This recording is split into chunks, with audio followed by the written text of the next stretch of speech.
August 12th, 2021. It's a scorching afternoon in Moab, Utah. Police receive a call. A witness reports a fight between a young couple parked off the highway. When officers arrive, their body cams capture a young woman in tears beside a white van. Her name is Gabby Petito. She is shaken, apologetic, insisting that everything is fine. I don't know. It's just some days I have really bad OCD, and I was apologizing to him and saying, I'm sorry that I'm so mean. 1 month later, she is found dead. Her disappearance sparks a nationwide manhunt, floods of online theories, and one of the most haunting true crime cases of all time. This is where it all began. It's Rift. On July 2nd, 2021, Gabby Petito and Brian Laundrie leave New York in her white Ford Transit van. They planned a 4-month cross-country road trip to document the van life dream for social media. Gabby has transformed the interior of the van into a boho chic mobile home, complete with string lights, woven textiles, and a small bed platform. She's building a YouTube channel, an Instagram following, a brand. The posts that follow show exactly what their audience wants to see. The couple hiking through slot canyons, sunrise over red rock formations, Gabby sitting cross-legged on a cliff edge with her arms spread wide. The captions are aspirational. Travel with me to see the beautiful sights this world has to offer. Picture-perfect moments frozen in square frames.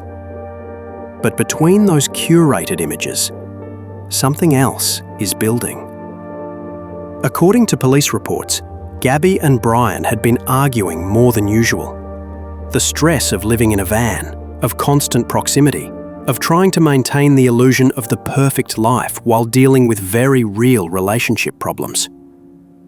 Gabby tells the Moab officers she has severe anxiety and OCD, that she worries she's not good enough at maintaining their social media presence, that the pressure is constant. The witness who called police that day in Moab told officers they saw Brian and Gabby squabbling over a phone and striking each other, kind of like two kids fighting. A second 911 call describes Brian slapping Gabby outside the store. But when police interview them separately, the narrative shifts. Gabby says she hit him first, that he grabbed her face and pushed her back, that he tried to lock her out of the van. The officers see the scratches on Brian's face and arms. You want to tell me about those scratches on your face? She had a cell phone in her hand, that's why I was pushing her away. They determine Gabby was the primary aggressor. Domestic violence experts who later review the footage see something different. They see classic signs of reactive abuse in a coercive control situation. They see a woman minimizing what happens to her, taking blame, displaying trauma responses. They see a missed intervention point that could have changed everything. But in that moment, in the heat outside Arches National Park, the officers make their decision. No arrests, no charges, just a night apart to calm down. We're going to have victims advocacy group called Seek Haven to get him a hotel for the night so that you can have the van, because they won't give you the hotel because you're the one who is the primary aggressor. So they're going to consider him the victim, so they're going to get him a hotel. So he wants you so that you don't have to go to jail, because the only thing we can do is take you to jail. 2 weeks later, on August 27th, Gabby and Brian are at a restaurant in Jackson Hole, Wyoming. Multiple witnesses later describe the scene. Brian arguing loudly with staff. Gabby crying, apologizing, trying to smooth things over. At 2:11 p.m. that same day, security footage captures them at a Whole Foods. They browse the aisles, picking up items, looking like any other couple on a road trip stocking up on supplies. It's the last confirmed sighting of Gabby Petito alive.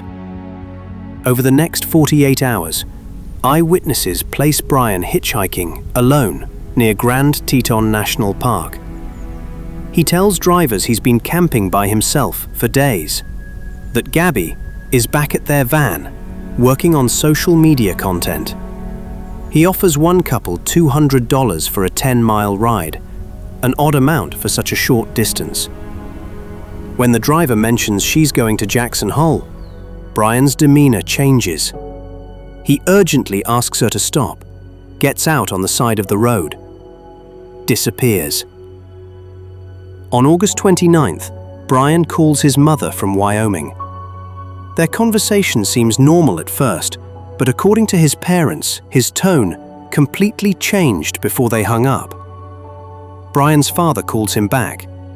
Brian tells him that Gabby's gone and that he may need a lawyer. He doesn't provide any further details. The next day, August 30th, a text message goes from Gabby's phone to her mother. No service in Yosemite. Gabby's mother knows immediately something is wrong.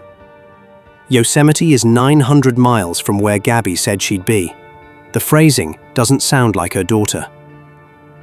This will be the last message sent from Gabby's phone. Every scene you're watching was rendered through Cloud Blender Render, an open source tool anyone can use, completely free.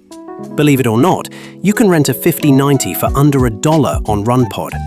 Upload your project, press render, and watch your scene come to life. No subscriptions, no paywalls, just raw power at your fingertips.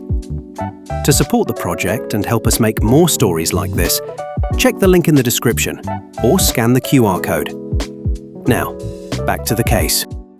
On September 1st, Brian Laundrie returns to his parents' home in Northport, Florida.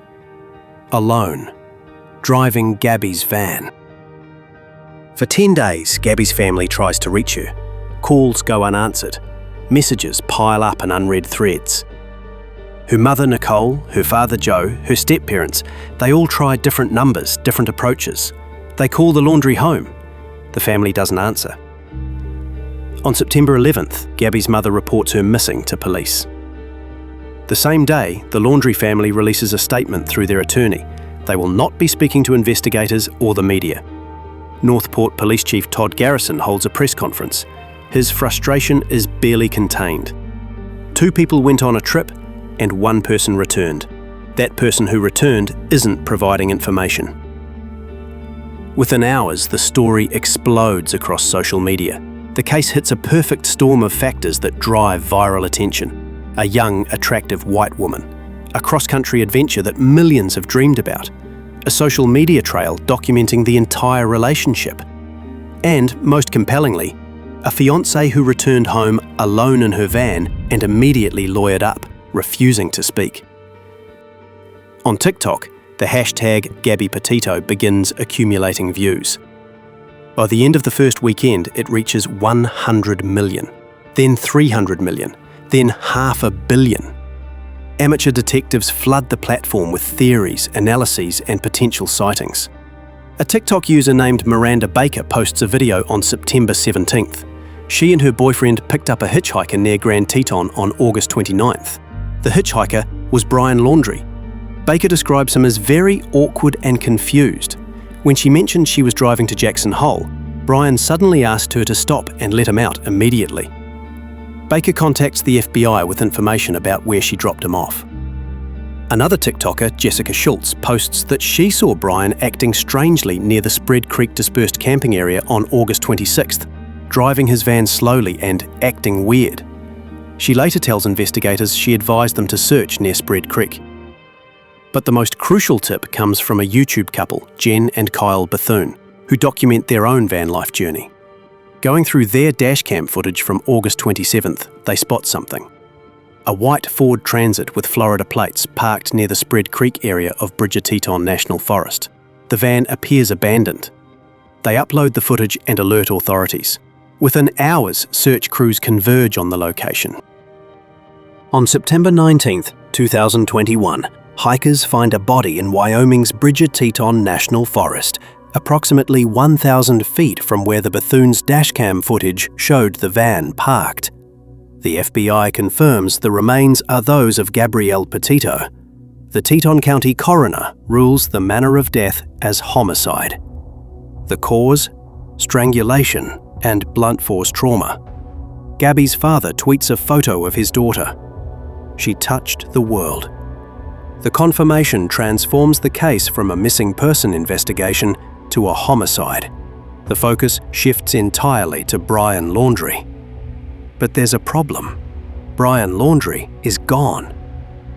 According to his parents, Brian left their Northport home on September 13th, 2 days after Gabby was reported missing, telling them he was going hiking at the Carlton Reserve, a 25,000-acre wilderness area. He never came back. The timeline later reveals the family's shifting story. They initially tell police Brian left on September 14th, then they change the date to September 13th. They wait 3 days before reporting him missing. They hire an attorney who handles all communications with law enforcement. Outside the Laundrie home, a circus erupts. Protesters gather daily, shouting at the family, demanding answers. News crews camp on the street. TikTokers stream live video. Someone leaves bouquets of flowers and signs reading, "What did you do?" on the lawn. The FBI searches the house on September 20th, removing boxes of evidence. Brian's parents, Chris and Roberta, refuse all interview requests. A federal arrest warrant is issued, not for Gabby's murder, but for unauthorized use of a debit card. Between August 30th and September 1st, someone used Gabby's Capital One bank card and PIN to withdraw over $1,000. Investigators believe it was Brian, attempting to fund his journey back to Florida. The Carlton Reserve search becomes a massive operation. FBI, Northport Police, bloodhounds, helicopters, drones, dive teams. The reserve is a swamp, most of it underwater this time of year. Searchers wade through waist-deep water filled with alligators and water moccasins. Days turn into weeks. No sign of Brian Laundrie. The internet explodes with theories. He fled to Mexico. He's hiding in the Appalachian Trail. His parents are smuggling him supplies. He's already dead in the reserve. Reality TV star Dwayne "Dog the Bounty Hunter" joins the search, filming his efforts for television. The spectacle threatens to overshadow Gabby's story. On October 20th, 2021, 33 days after Brian's parents reported him missing, Chris and Roberta Laundrie joined the search at the Carlton Reserve. They've asked to help search the areas where Brian liked to hike. They're accompanied by law enforcement. Within hours, human remains are discovered in an area that had been underwater for weeks, but recently dried out. A white bag and a notebook lie nearby. The items are found partially submerged in a patch of flooded vegetation just off a trail where Brian often walked. Dental records confirm the remains belong to Brian Laundrie. The medical examiner determines the cause of death is a gunshot wound to the head, self-inflicted. He'd been dead for weeks, likely since shortly after he arrived at the reserve.